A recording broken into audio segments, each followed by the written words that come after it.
Wait a minute. What's so amazing about grace?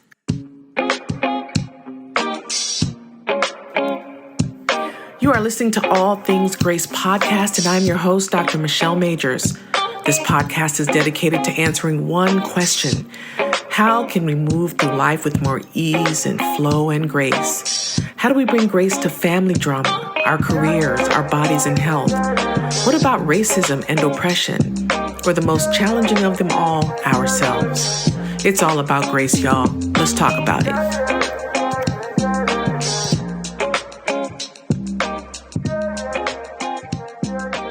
Welcome back, everybody. This is Dr. Michelle Majors, and we are back for the second part to last week's episode, Finding Grace Through Grief and Loss. And we are going to complete our conversation today with Kathei Keonna and KJ, the only time that I get excited about 3 Ks in a row. And as I promised last week, we're going to be talking about the hard stuff this time, and that's guilt. When you lose someone, and it could be even in obviously we're talking about, a child, but even in heartbreak situations, the guilt. Should I have done something better? Should I, could I, would I? That tends to, in my own personal experience, add another layer of suffering to what is already a very painful situation. At any point, did you experience guilt? And if so, what did you feel? What was the source of that guilt? Oh my God. I felt my son died alone, in the rain. And I felt guilt for not being there. Although I had this whole, conceptually, I know, right? Like my son was 24 years old. So he was a whole adult. Mm-hmm. So he's not like a little baby. So I wasn't he was maneuvering life as a young man does, doing what he does. You know what I'm saying? I'm not at his hip, but I felt a sense of guilt about not being there to save him. I felt guilt that he was by himself, and that I said for many, many, many, many years, I would have took those bullets any day for him. Any day. If I was there, I would have took them. And so that he could, so I felt some guilt around not being there to save him. Yeah. So to speak. I remember feeling when I started to get out of the fog, which I don't know how long the fog was. But I remember having glimpses of being happy. Mm. There would be days where I wasn't in a puddle of tears, and I actually I would have a good day, and I felt guilty about being happy and having a good day. I was like, how are you happy and your whole son was killed? How does that compute? There's nothing to really be happy about with that reality. So I remember moments of being guilty about being happy. And I will also say, just because we're keeping it real and being 100% transparent, I felt guilty about how I mothered him, and could I have done something different to prevent this from happening? And what did I not do right? What did I not say? How did I not intervene? How did I not know? I felt a lot of fucking guilt around mothering him and parenting him. Yeah, I so relate that to that, Keonna. I think my guilt showed up real damn quick. I think guilt was the feeling I was more familiar with. I think that I was in guilt for so long. I think it was compounded with the grief. It's you can't separate them almost. It was tough. And the first thing, my first guilt was all around my mothering and my parenting. What did I do to make this happen. There were a lot of circumstances around my son's death.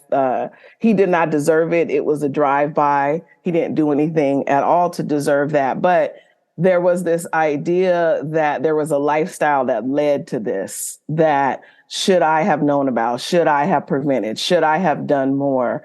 I mentioned that I was, a preacher. And so from my church relationship and perspective, everyone was trying to figure out this person who was holier than thou, if you would say, like, how did this happen to her child? So there was a lot of questions that I had about the life that I was living as a Christian, as a believer, and yet my son ended up murdered. Like, how does that happen? And so I was under scrutiny around, what did you do? What did you and your husband do or not do? There was my own guilt that I had around decisions I made early in my son's life. Shit, I wrote a whole damn book about my guilt and how mothers could avoid parenting the way I did. And so shit, I don't blame myself for my son's death at all. But I know that part of me accepting guilt and dealing with the guilt is really like separating myself from the murder and the death, because that had nothing to do with me. But the guilt that I had as a mother, I had to separate that and really deal with that separate from the loss, because I didn't want to continue to blame myself, because believe me, people blamed me. Now, believe me, people blamed me, my parenting, and what they thought led to this lifestyle that he had based on decisions I made. So I guess I'm still always working through guilt. This is the first year that I celebrated Christmas in 10 years. And part of it was because every Christmas or every holiday, guilt showed up, because that's what happens when you start remembering a loved one. You're like, damn, they're not here. And then all my memories were around regret and guilt. This was the first year that I celebrated Christmas, meaning decorated, had a Christmas dinner, and no guilt showed up. Actually, I was so enamored with love for my son and the life that I had created for him, and really thought about, oh my God, we used to put this up and we used to do that. And it was a really refreshing memory other than guilt. But hell yeah, guilt shows up all the damn time. Mm-hmm. Yeah. For me, I would say I definitely felt some guilt in not being present. Like, I couldn't have been present anyway. But he was in Houston, and his wife, she was in the Coast Guard, and she had gotten out, and so they had just moved. And them and their 3 kids, they have 2 girls and a boy. They're the oldest just turned 6. And so they were here, and he wanted to go to Houston because they had moved back here from DC, which they had been at DC for the last 3 to 4 years, and they loved it. And so when they moved back here, he started searching for work, and all the opportunities were coming from down south, and they were coming from Texas, the opportunities that he had to move into a career and use his bachelor's degree, which he had just gotten. And I didn't want him to go. I did everything I could to talk to him. And it's because when he was 6, he got run over by a truck, and he was supposed to die. Like, he had to relearn how to talk, how to walk. He had a major brain injury. He came back from all of that. And so he just kept saying, like, Mom, I'm going to be okay. I'm going to be okay. And I just kept saying, like, can't you just wait a little while longer so you and the family could go, right? And he didn't. And I look back and I'm like, maybe I should have spoken more strongly. But and I know, I mean, he was 31. He's a grown ass man with a whole family. Like, what, But all I could think about was my baby died alone. And I wasn't there. And no one was there to hold him and tell him that he was loved. No one was there to help him transition, right? So that guilt was real, and then the guilt of all of my other children, because frankly, like I didn't want to grieve with anybody. I didn't want to grieve with anybody. I just want to be left alone to grieve and to disappear and do whatever it is that I wanted to do. And so, but I had guilt because that's what I did when my husband died. And in response to the loss. And I knew that I didn't want to show up like that, but I was angry that I had to show up like that I felt like I had to show up. And then I felt guilty because of the anger that I was feeling because I had to show up. Right. So it was just this whole kind of cycle, but I'm not holding any of that guilt anymore. Because like I said, I finally accepted the fact that KJ disintegrated, and I don't know who the hell this person is, right? But we're so confused that we don't even know what we should be feeling guilty about right now. Okay? That's how emotionally confused, my grief is. So mostly it just boils down to anger, but I certainly have grief and, guilt around decisions I made as a parent, but who doesn't? Because the truth of the matter is, you don't know how good your parenting is or isn't until your children are grown enough to tell you about it. And my children, a number of them decided that, not even decided. What the grief did to them was that it broke open some things. And so I not only had to hold my grief, I'm holding their grief, but I'm also making space for them to tell me about my failures as a parent that they're realizing in the loss of their brother. I mean, I'm realizing my own, but then, I have multiple children who are reflecting things back to me too. And it's not malicious. It's their grief. It's their need. They're on their journey and we all got to heal, And as I'm processing and talking with you, I would say probably the thing that I most feel guilty about is booking a trip for myself. And that's still a part of the old me, because if I can get relief, I want to give everybody else relief too. So I'm still working through that part. So I know I was kind of all over the place, but there it is. All of you at one point mentioned the A word, anger. And I think we don't often give anger its due because we're just not supposed to feel that. We're supposed to, prey on it or suck it up or all of the things. So I want to ask this kind of in two parts. Anger at the situation. Were you able to name it and had space to be angry about it? Also, were there people who angered you? I remember Keonna, the day of his murder, people were posting stuff on your Facebook page from the news, articles on the news on your Facebook page. And they didn't know if you knew, they didn't know anything. So they were posting this. And I was like, oh, no, no, no, no, no, no, no, no, no, no, no. And so I'm talking about anger at people who are not getting it, which is adding to your grief and your stress and your anxiety, but also anger in general at the situation. So you can speak from either or both. I'm still angry. I'm still angry.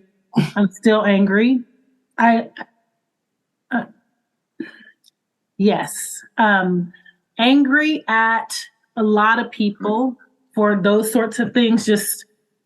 And then this is where grace, right? I think in hindsight, you look back and you're like, people they don't know. They just don't know. Right. So, I think they thought maybe they were doing something good by posting. I don't know what they might have thought that by posting those articles on my page the day of. I don't know. But I remember like a lot of the platitudes, like that he's in a better place. That shit still pisses me off. God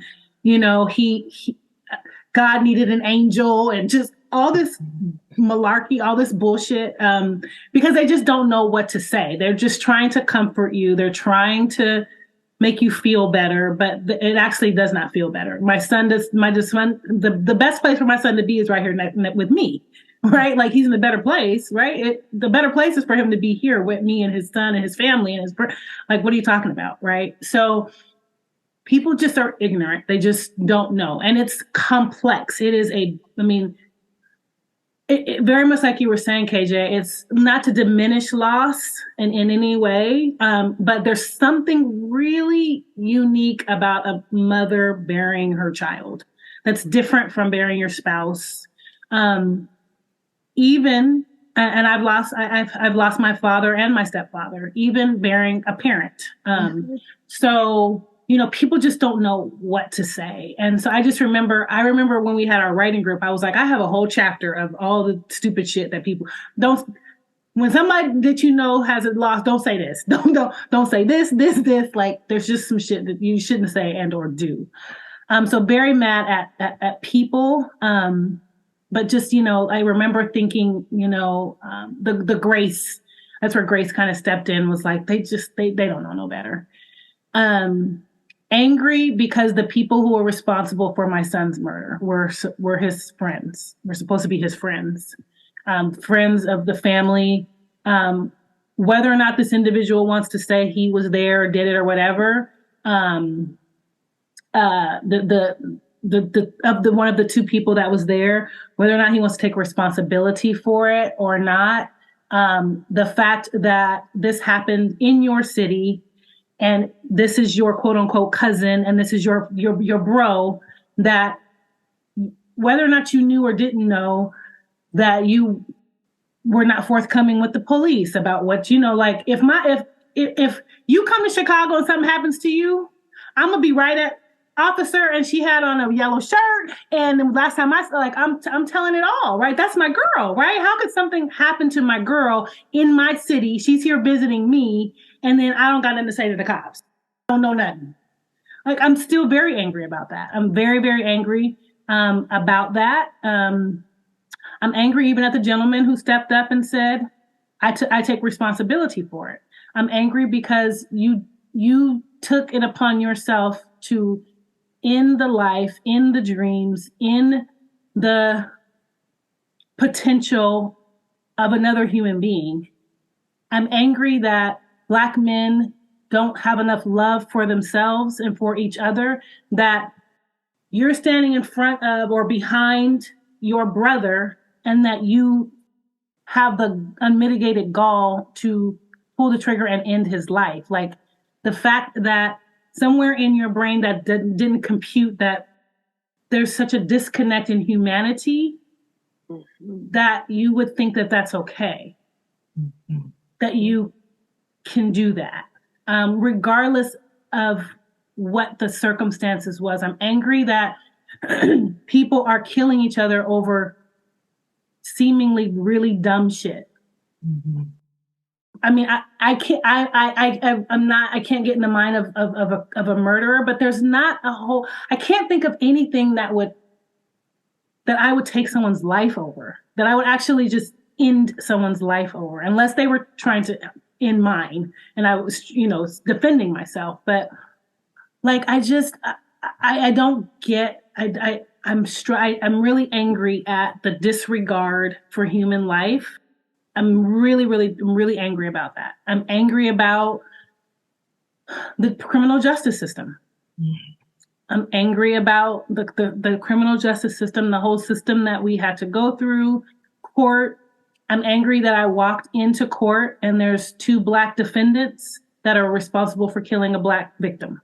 I'm angry that these 3 men, whether alive or in prison, that their lives are forever changed, that their families' lives are forever changed, that the decisions that they made that day on April 15th have changed not just the trajectory of DeAndre's life, but the ripple effect in DeAndre's son, DeAndre's grandmother, DeAndre's aunts, DeAndre's friends, DeAndre's father, DeAndre's siblings. like the ripple effect. I'm angry that the decision that they made has impacted so many other people's lives in such a significant way. I'm angry about a lot of stuff. That's what I can think of right now. Wow. All that made me angry. Just listening to that, I got angry with you.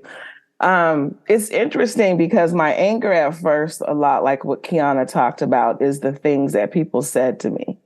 I think it was really hard to hear people, what it felt like in the moment. The anger came from like I just lost my son, like my only child, and it felt so disrespectful, and I felt so disregarding when people would say, oh, he's in a better place. Oh, you should just be the same. Oh, you should just get over it. Like that stuff made me angry. Like I remember a time at church when someone during Bible study said, God wouldn't give you more than you can bear. And I like shut down Bible study and told everyone to pull out their Bibles and tell me where it says that at.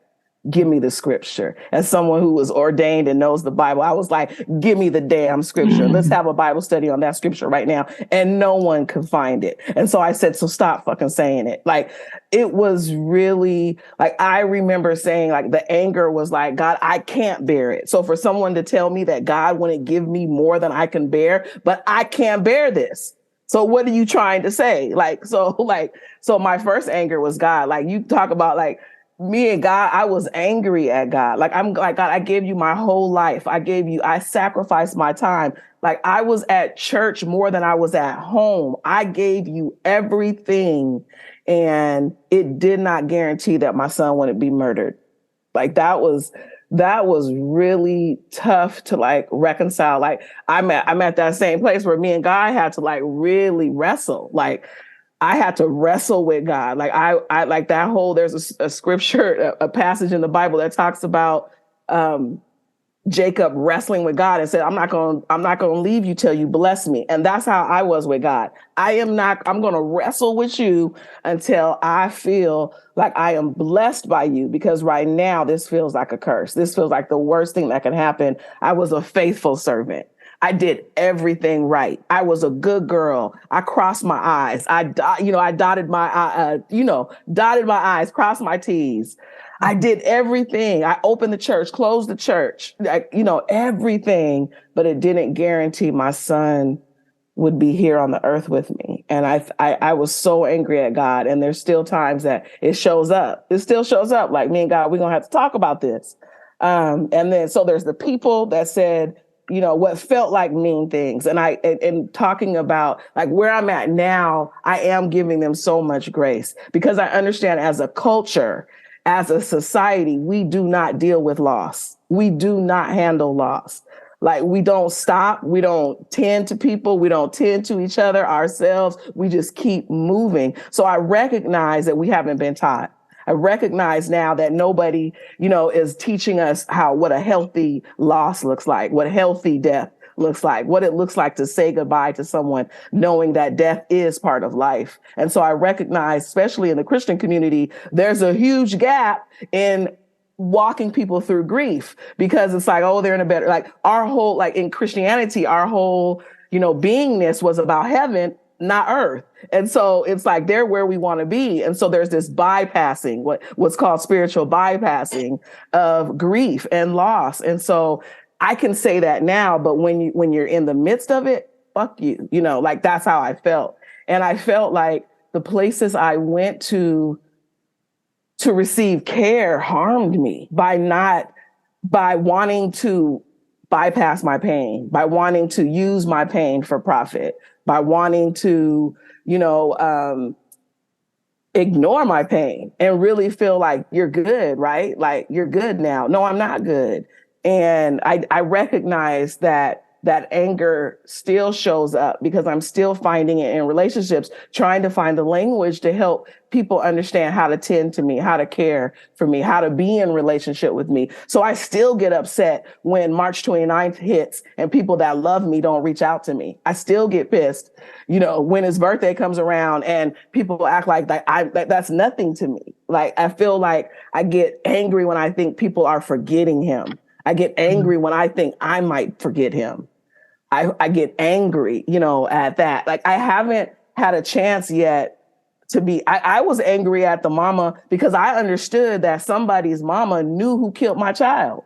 Like I'm doing work with moms and I'm like, but somebody was plotting in a mama's garage to kill my baby and no mama stopped them. I know that after they killed him, they went to a mama's house and the mama didn't say shit. Like I know that. I was angry at that, who were harboring these people. Like your child killed my child and you know this and you're not doing anything about it. Like I was so angry.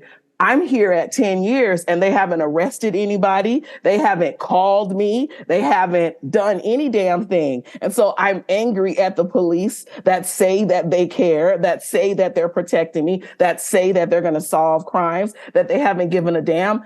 I found out last summer that one of the drivers of the car was killed. And on Facebook, everybody's saying, long live KB. We got justice for KB. And I'm like, what the fuck? So y'all know who killed my kid and nobody's telling me? So it's just a thing that everybody knew who killed him. Nobody. So I'm mad at snitch culture. I'm mad that they don't snitch. I'm mad that they're not telling. I'm mad at the fact that the same thing that Keonna's talking about, that our black men and boys are killing each other, that they don't have access to mental health care. They don't have access to grieve. Like my son had buried 10 boys. He was 19 years old. 10 of his friends had been killed. Did he ever get therapy? Did he ever have grief counseling? Did the police think he might be in grief? Did the court think that he might need help? Like even me, did I think he needed help? No, because I didn't know back then.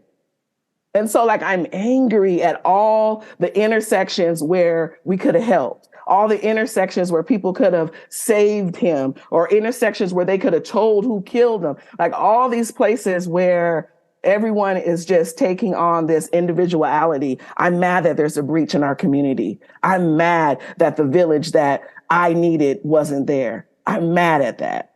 And so like what I've been doing with my anger is making change. How do I breach the community? How do I be the Kathei that I needed when my son died? How do I help our community deal with grief, have healthy loss? Like, so I'm using my anger, but that's again, I shouldn't have to, right? We shouldn't have to, like I'm still fucking grieving, but I'm still trying in my grace-filled heart that loves people. Like we talked about this, is how do I help another mama not have to go through what I went through? Mm-hmm. And so I'm letting this anger hopefully fuel me to some change in our community and to some breaching, like to fill that breach and repair the breach where we feel like it's okay for one son to kill another one of our sons. Excuse me. I mean, I'm really, again, I know I've said this probably 3 times already, but I feel really blessed to be in this space with all 3 of you, and the sharing of your own pain and your own journey is like it's deeply meaningful. When I think about the anger, I'm not going to say the person's name, but it's someone that I care about. And I have a great relationship, great working and great personal relationship. And she's a sister, and someone that I look up to. And she's deeply spiritual, but I tell you, she called me. She said, like, I got something I want to talk to you about. Like, I was so deeply angry at the idea that anyone who had not lost a child could even suggest that I had to somehow shift my pain to joy and focus on the fact that he's still present, just in a different form. And so I listened and I understood, because intellectually, theoretically, conceptually, I get it. But what was in my head had nothing to do with what was going on in the whole rest of my whole body and my whole existence. And so I was able to get off the phone and, say thank you and everything. And because, again, my relationship with my emotions, it took me like a week to realize I was really angry about that. Right? And I didn't say anything to her. But I just realized, hey, I've said that too in the past because I didn't know any damn better. When you know better, you do better. But if you've not had this pain, if you've not experienced this loss, I can't give you the words. I can't give you the feelings. I can't give you the devastation. I can't give it to you. So you're speaking out of what you can speak out of. And so, in that way, my anger definitely was inflamed. But the anger at God, the anger at other people, even though they didn't do anything. And then the last thing was like, I didn't have a church community, because when I came out and my husband passed, like, I had already navigated such great loss and trauma from having preached at the same church for 16 years and led, and then to have the things done and said that were done was just like there. And I tried to go to other churches, but I could not find that community. And you know what it is? I'm queer. You know what it is if you're Black. If you Black, talking about traditional Black church, I'm talking about, a Baptist church. Like, come on here, okay? So I didn't have the church community, and I desperately wanted to worship. And I would say that that's what came out of this loss, was that, unlike the loss of my husband, which pushed me far away from God in deep anger, this one brought me closer to God and has reignited and reinvigorated and reestablished and reaffirmed my relationship. Nothing never messed with my faith, because you can't get me like that. That's not up for discussion. But this is part of the wheel of life. But I do want to make an offer here. I feel like it's really important, and I feel like I'm with two women, Keonna and Kathei.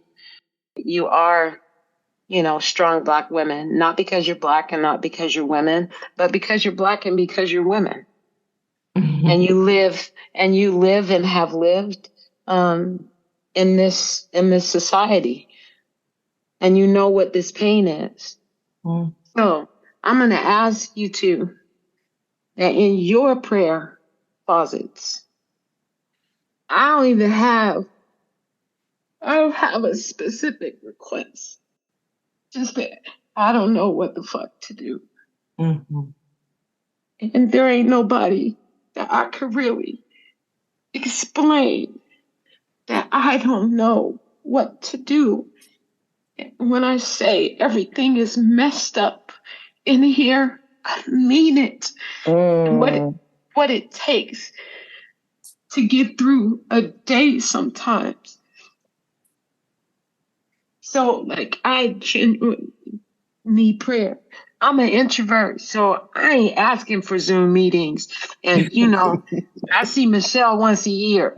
So, and she just has learned to love me just like I am. So, but I need for real prayer, and I believe that you two will do that. And I've not been able to ask anyone to do that outside of my two sisters, but I need people who have had experience with this kind of loss. It's real. It's real. It's so real. I'm like here for you, girl. Like whatever you need. Like I can be available. I'm a texter, so I'm an introvert. I'm an introvert. People don't think that, but I am an introvert, so I understand and know what that means. So I got your number. So yes, Keonna will hold you. We can. Yes, I'm an extrovert, so I do like Zoom meetings, but there's that. But I will Zoom with you. You just wouldn't expect me to set it up. But I will text Michelle, and I had a whole text thing going the other night. So I just like to engage with other humans and just so that's just kind of at the end of the day. So I too feel you. I hear you. I see you. And I would just offer and just say, literally, I can remember saying, the biggest decision I wanted to make was what color sweats I was going to put on, or and sometimes that's the biggest decision that you can make, and that's okay, right? Like, Because I'm not going to put on nothing else but sweats. So is it going to be the gray ones or is it going to be the black ones? Absolutely. That's it. That's all the decisions that I got for you today, right? And it was like that for a really long time. And so I just be in that, like whatever it is. Some days you're going to feel like getting beautiful. Like you had a lipstick and a whole nine when you showed up on this Zoom. You got jewelry draping and all. You was haircut. And then there's some days where you gonna put on some sweats and that's just gonna be that, right? And so just be with it how it comes. I will say that I remember being in this place where I was trying to control a lot and I was trying to make myself. So if I had to do it all over again, I would just let myself just let it. Like just let it, whatever it is. And you will find your don't give a fuck meter is gonna go significantly down even further. It's already down pretty low. I mean, if it go any further, I might need it's gonna be in the gutter. And I feel you with that. I don't care. Like I don't either, right? I don't. I don't. I mean, like I don't. Absolutely. So yeah, and that's okay. Like all of it is okay. And figuring out how you feel, sorting through your emotions. I would just offer that you don't have to figure it out today or tomorrow or next week or the next day or any of or even next year or even next year. Yeah, literally. So. I think it's been refreshing to have you, KJ, because I think from my 10-year perspective now, which I never thought I would be here, like this feels crazy to be here. Crazy. And you've blessed me so much with your presence around your honest, like I didn't cry. Like you remember, like I didn't cry. I tried to be strong. And like you have been this beautiful, strong, emotional, real rawness that you brought today for me makes me smile. Like I'm not worried about you. Like I feel like because you're on the journey of grief and you're doing it unapologetically, like, and that feels so good to see. To see you're crying, see you're smiling, see you're trying to figure it all out. Like that's what the shit is. Like, so it feels good that you're a reflection of me, because I felt like as I came to myself and trying to do that I was so different, and you didn't see that, right? Like, because no one wants to hear someone crying and grieving all the time. So there's little spaces that we have to be this authentic self. And so I thank you for bringing your authentic self when you're not even a year down. Like it's going to help those on the Here's This podcast so much, because like, yes, Keonna and I are the hope that something comes after it, but you're going to deal with those people who are in the shit, like, and give them normalcy to what's going on. So that feels good. And the only correction I'm going to make here, and this is for the record, this is for God's record and Michelle's record, is that Keonna and Kathei, Coach Kathei, they need to start their own women of color grief group. I tried to do grief share. I tried for weeks and weeks and weeks, and it too many technical issues. But just the bottom line is, I feel so. I mean, oh my gosh, I feel so blessed. I feel so blessed, but that's because I don't have to explain me to you. Yep. Right. Isn't that nice? Keonna and I have been trying to do something forever. Yeah, we have. And I think I would say for me, I feel like I've turned this corner now where I could interact in a way like that, and explore something like that. But before I was like, I'm not interested. I don't want to be like, for a long time, I was the first, one of the first responders, Kathei or me, that people would be like, so-and-so's son just died. Do you want to talk to him? No.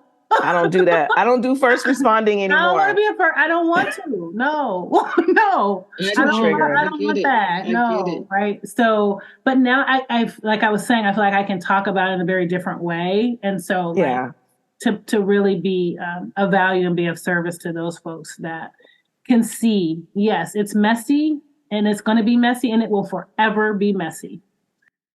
Well, I am profoundly